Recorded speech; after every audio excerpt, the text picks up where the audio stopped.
Brothers and sisters in Christ, what matters is bisan ma-fail ta. Dili man sala ang maging successful. Dili pod sala ang ma-fail. But sala nato mga igsoon kung wala tay Jesus sa atong kinabuhi. Nang sa akong pagkabata mga igsoon, ang akong lolo, ang akong lola, naa sila nga nang medyo dako-dako nga yuta. O akong mama o akong papa, medyo may trabaho pod sila. So nagdako ko nga medyo may kaya. Og niabot ang panahon nga nakadesisyon ko sa akong kinabuhi nga curious ko sa tanan nga mga butang. So ganahan ko maka-learn nga magkinabuhi nga independent lang. So naghunahon ako nga mag-build kog business sa Bacolod. So gingnan akong papa nga pwede ba ko makapangayo og kwarta and then moadto kog Bacolod para mag-build kog negosyo nga independent lang ko maghimog negosyo nga magkinabuhi ko nga ako ra usa, maghimo kog pamilya nga ako ra usa og mangita ko pamaagi nga mapadako na ko ng negosyo ako ra usa. So gitugutan ko mga igsoon. Og niabot ang panahon kapag abot na ako didto, excited kay kung patukod og nagsugod na og tukod dayon ang building. And then nagsugod na pud ko og pamaligya. First month okay pa kayo ang negosyo. But second month naginahinay na kagamay ang mga customer. Third month hangtod nga niabtan og pila ka bulan na fail na ang negosyo mga igsoon ug na bankrupt. So naulawan ko Ginoo ngano man Grabe akong hago, grabe akong hatag og tithes, grabe akong simba, grabe akong ampo, ngano man nga na fail ang negosyo. So niundang kog simba mga igsoon, nisulod kog bisyo ug nakita na ko ang kaugalingon nga wala na ko'y kwarta. Ug nakita na ko ang kaugalingon nga nagsuroy-suroy sa kalsada, nga walay pagkaon, itom kayo, gutom, niwang ug gikagid. Ug naghunahon ako sa akong kaugalingon, siguro kung mubalik ko sa balay sa akong amahan, makatulog kog tarong, makakaon kog tarong, di pa ko lamukon, di pa ko kagidon. So ang gingon na siguro muuli ko, Bacolod to Dumaguete. Unsang man ako ni pag-uli nga wala mo ko'y kwarta. So ako mga amigo akong giadto. Nangahay kog pangplite pero wala sila nihatag nako og kwarta mga igsoon. So nagunahon ako siguro lako na ako ni. Anak hinumdum po siguro kung taga Sikihor ko, pwede ra ko manghaplas mulupad ra. Ya di man tengan mga igsoon. So akong gisulian og lakaw hangtod nga pagkaunahan gikapoy ko. Og hapit na ko makuyapan. Kay gutom. But may gani naka panghits ko. So pag-abot na ako dito sa Dumaguete, anak ko dawaton baka ako sa akong amahan. Nga na-fail na ko siya. Wala na ako natuman ang akong goal sa life. Ug ako lang siyang gipaasa. So pag-abot na ako mga igsoon, pag-tuklok na ako sa gate, giabrihan, ug akong amahan nagatubang naghulat sa ako. And then datingala kung ano naka-recognize siya sa ako nga niwang kayo ko. Baho kayo, way ligo gikagid, itumon kayo og taas ng buhok. Murang naghuway atiman. But by God's grace, siya ni sa ko og iya akong gihalog. Brothers and sisters in Christ, dili niya ako nga story, but this is the story of the prodigal son. Nang wala lang nag-focus ang story or ang story sa prodigal son, wala lang siya nag-focus sa pagbalik nimo sa Ginoo. Apan nag-focus siya mga igsoon sa panahon nga mobalik ka nga may Dios nga naghulat kanimo. Ang amahan gusto niya ipaabot sa iyang anak ang anak wala nakabalo ang anak wala nakasabot sa gugma sa iyang amahan. Apan ang amahan gusto niya ipaabot ang iyang gugma sa iyang anak. So the son did not understand the love of his father, but the father wants his son to understand his love. This evening, mga igsoon, atong tunan,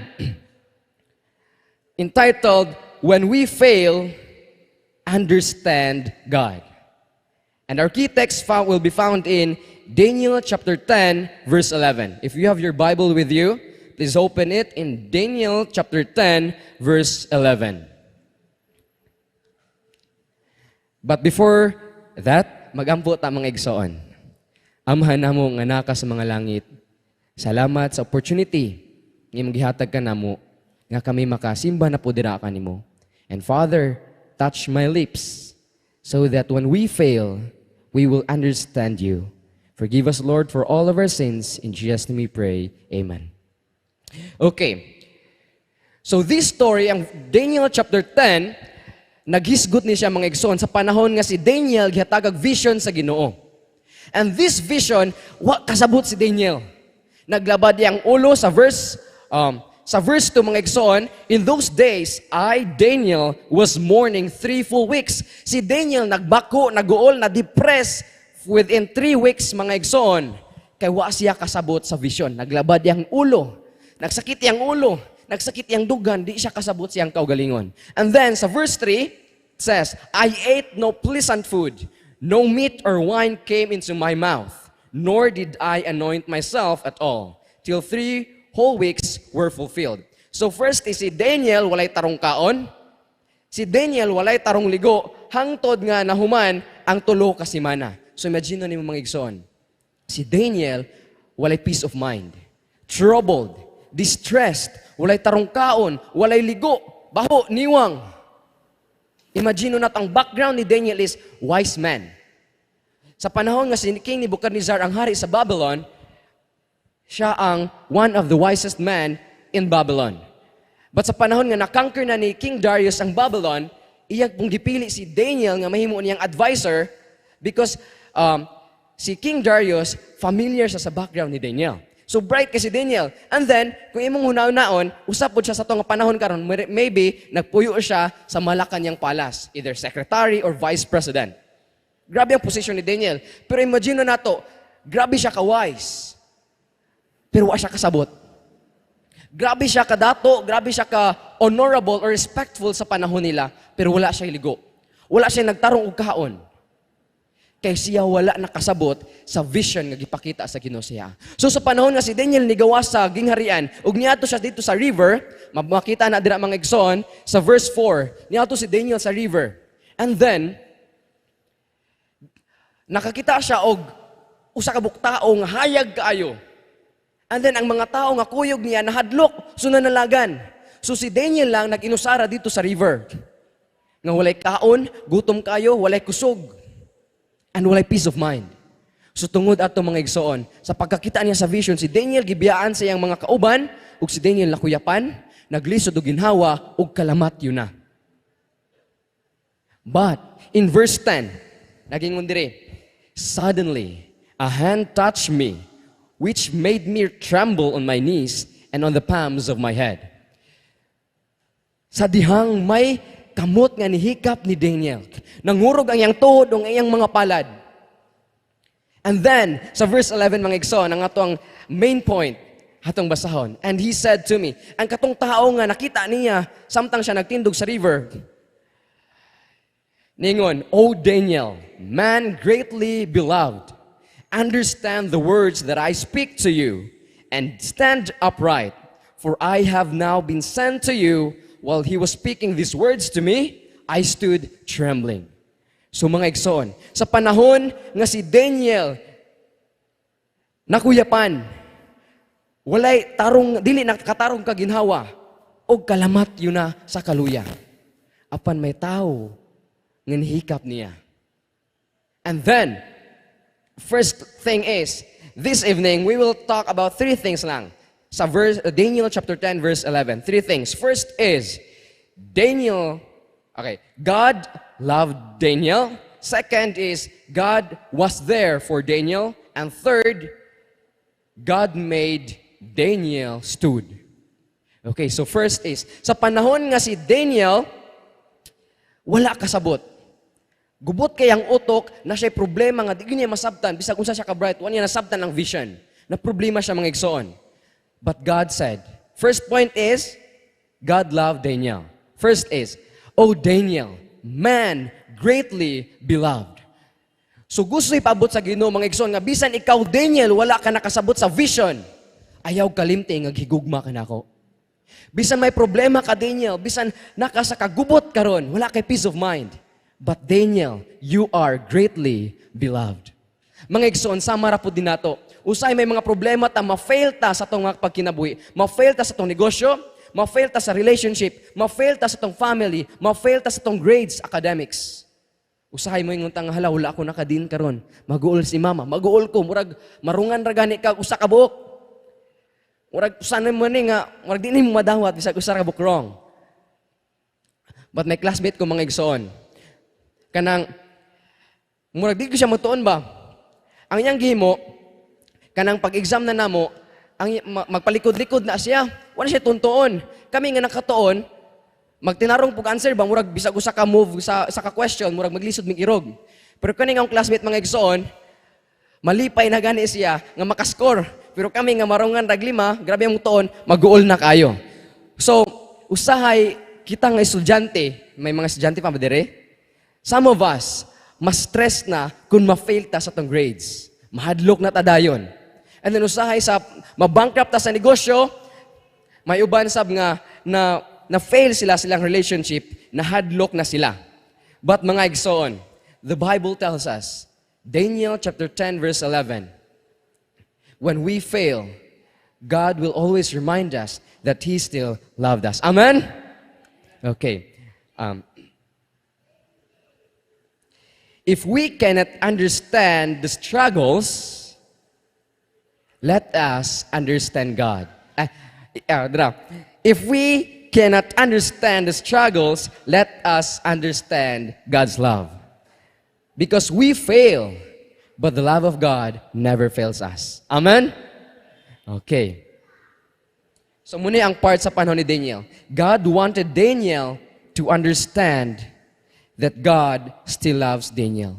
So bisan ma-fail ta mga igsoon sa tong mga goals sa life, sa tong relationship, bisan sa canvassing work, usahay whole week, siguro 2 weeks na ako nga na zero.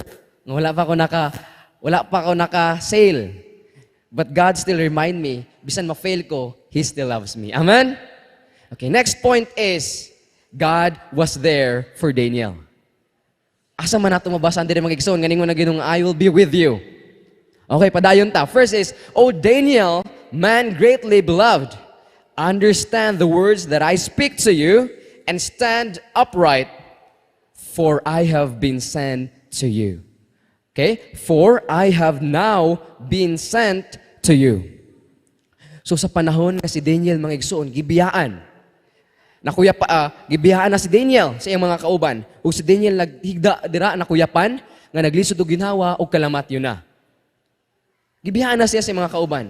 But God said, Daniel, understand that I have now been sent to you. Ayaw ka bala ka, Daniel, nga bisan gibiyaan ka sa mga tao nga nasa imong palibot, ako gipadala para kanimo.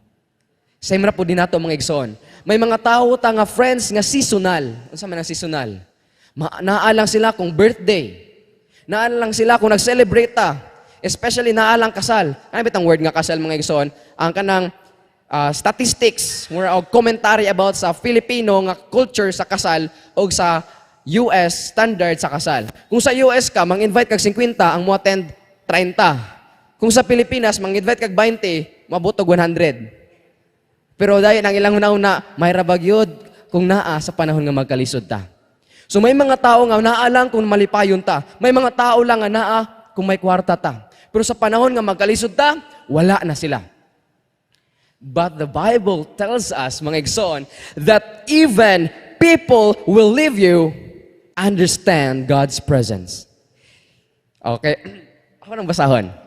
If there are no one who will stay, understand God's presence. Kung biyaan ka mga igsoon, kung walay mga tao nga magpabilin, sabta ang presensya sa Dios sa imuha. Amen?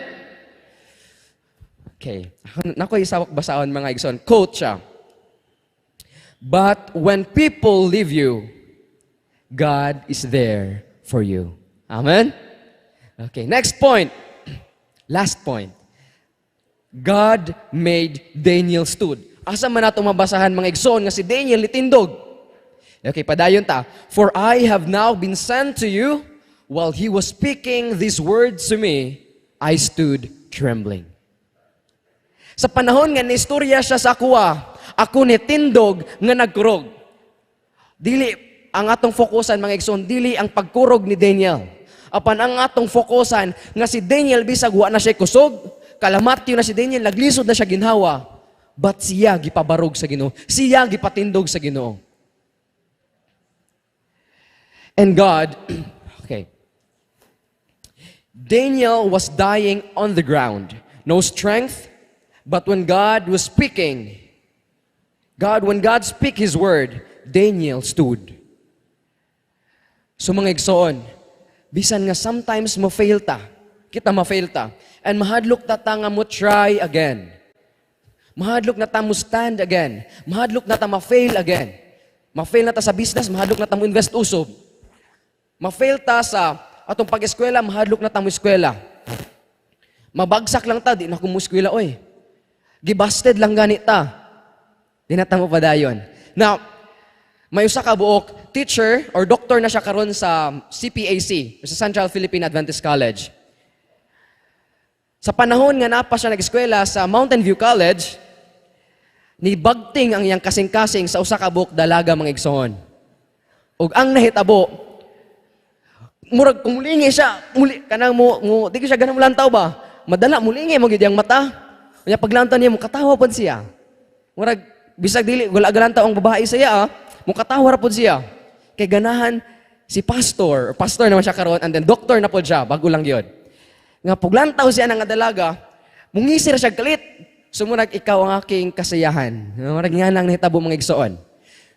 So ang yang gimo, higugmang siya sa babae, palit siya chocolate, kuha siya bulak.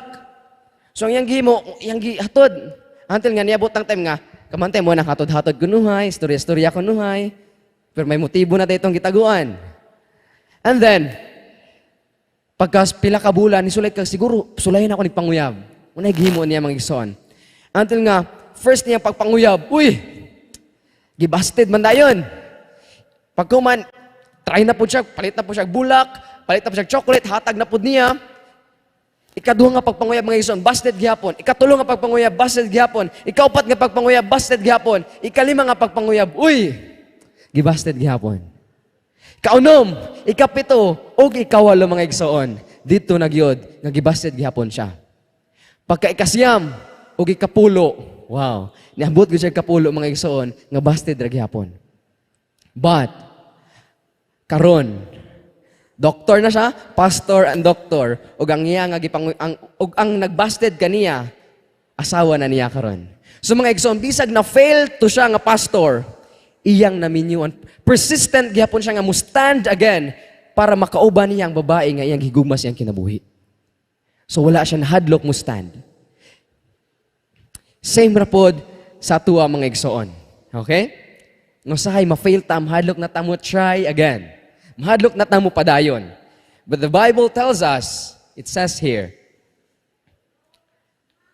when we fail and we don't have courage to stand to try again, no hope, no strength, and no courage. Because we can stand, kaya wala tayo strength. Ang quote nga akong gibutang diri mga igsoon, you can stand because of no strength. But God will give you strength to stand. Amen? No, sabisan wala na tay kusog nga mutindog papag-usab. Ang Ginoo maghatag kanato og kusog. Why? Because if you are weak, understand God's strength. Amen mga igsoon? Because for God, all things are possible. No, sa panahon nga last month pa man gito ang graduation and last month pa po ito nag-end ang mga MS or Ministerial Seminar. Kung mato ka sa MVC, ang tawag namo is Ministerial Seminar. Pero kung sa CPAC, gitawag nila ng motto or missionary of today and tomorrow's organization. Tama ba, Pastor? So sa MS mga igsoon, ang among extracurricular activities before ka mo proceed sa third year, dapat mo agi kag MS. So ang ako nga position nato is student evangelist. So, murag ako ang student layman dito nga church nga gi-assign. And then, ang akong friend or student church pastor siya. Usa siya ka-foreigner. And this one, ganahan po ko niya mga igsoon, kay dili siya ganahan nga ma-fail. Mahadlok siya ma-fail. But ingon po siya nga, I don't deserve to fail because bright pa ko sa mga teacher. Di siya ganahan mga igsoon, nga hatagan siya A-may, kay deserve niyang A-flat. Bright po siya tinod mga igsoon. Usa siya ka-foreigner, usa siya ka-American. And then yung gihimo, may one time to nga, ang iyang teacher, ningon nga, mag-exam ta next week. So tunini na tanan. para may ma-answer mo sa exam. So ang inggi mo kay kung piya ka nang ganahan man siya nga di gud siya maggamay ang grades. So yang gitun-an mga igsoon, gabilar siya, wa siya tarong kaon, wa siya tarong tulog. And then niabot ang exam. Nasuko siya mga igsoon.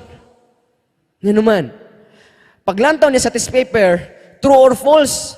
Nabagulpo siya nga naman nga gitagong true or false. Grabe na akong tuon-tuon. Sayon na kayo ng exam. Pero kita mga igsoon, murag, usa man sir, walay masayon pa gyud ani. Pero siya amo nga siya, grabe ka sayon ani. Ngano man nga grabe ang tonto niya, gitagan ako sayon nga exam. Sumuto mga igsoon, reklamador ka siya. Kay ngano bright man siya. And then nabot putong time nga di siya mudawat gyud og A-may, kay mas bright pa siya sa teacher. Actually tinuod gyud mga igsoon kay ang teacher sa MVC, bright gyud siya. Ningon ang teacher sa MVC nga pa-apply yun siya. But ningon siya nga ngano man nga mo-apply ko diri sa Pilipinas. I don't want to serve kaning dili ko ganahan mo serbisyo sa Pinoy. Ganahan ko mo serbisyo sa mua. So may prinsipyo po siya mga igsoon. But di po nato siya ma-judge. But ang akong giganahan sa iya nga part sa experience is that tungod sa iyang ka-bright mga igsoon. Last month, siyang pinakauna nga highest honor, siyang pinakauna nga gitawag nga summa cum laude. So para sa kuha, if ikaw ang pinakauna nga tawag siguro nga highest honor, ikaw ang pinakataas gyud. And then nag-follow na itong mga nursing and medical technology. And then before siya niuli mga igsoon sa United States, iya akong gitawagan nga bro, pwede ba ka mo ato sa akong balay? So niadto ko mga igsoon kay maihatag siya sa kuha nga pagkaon. So kita nga Pinoy, pagkaon raw kita lang, lakaw nang ako. Asa wait bro, may pakita ako sa imo. So iyang gitawag. Di balik ko mga igsoon og inisolo siya siyang balay, iyang gikuha ang iya ang bookbind nga thesis. And then iyang gipakita, bro, ningon siya nga ako ang pinakauna sa amo nga batch nga naka-defend naka-bookbind sa akong thesis sa theology. Ay siya nga, but you know what? Sa una, sa nag-work ko, grabe ang pressure, grabe akong stress, grabe ang ako nga, wala na akong nalingaw sa akong kaugalingon, na wala ko tarong kaon, wala ko tarong tulog, ako ginigyaguan nga thesis. Kaya akong giuna-una, kung mahuman na ako, ma-feel na ako nga graduate na ako, ma-feel na ako nga successful na ako. And you know what? At the end, I realized that these things, this paper, this recognition, this thesis, research paper, the recognition that I have, the success that I have, the achievement that I have, all things will just pass away. Tanan, brother, mawala ra ni. Useless lang ni tanan. But what matters is my relationship with Jesus Christ. So siya, bisan unsa ko ka-successful, unsa akong naabot sa kinabuhi, unsa akong na-achieve, useless lang na. At the end of the day, at the end of this world, all things will just pass away. And one thing that will matter, and that is our relationship with Christ. So mga igsoon, even we fail, or maging successful ta, if ma-fail ta, but we have Jesus Christ in our life, ayaw kabala ka. But if we will succeed in this world, but we don't have Jesus Christ, muna itong kabalakan mga igsoon. But either we will fail or we will succeed in life. What matters is having Jesus in our lives. Amen? So atong i-recall mga igsoon. First is, God loved Daniel, so God loves you as well. Second, God was there for Daniel, so God will be with you as well. And lastly, God made Daniel stood, so God will make you stand as well. Brothers and sisters in Christ, what matters is bisan ma-fail ta. Dili man sala ang maging successful. Dili pod sala ang ma-fail. But sala nato mga igsoon kung wala tay Jesus sa atong kinabuhi. Amen? May God bless us all.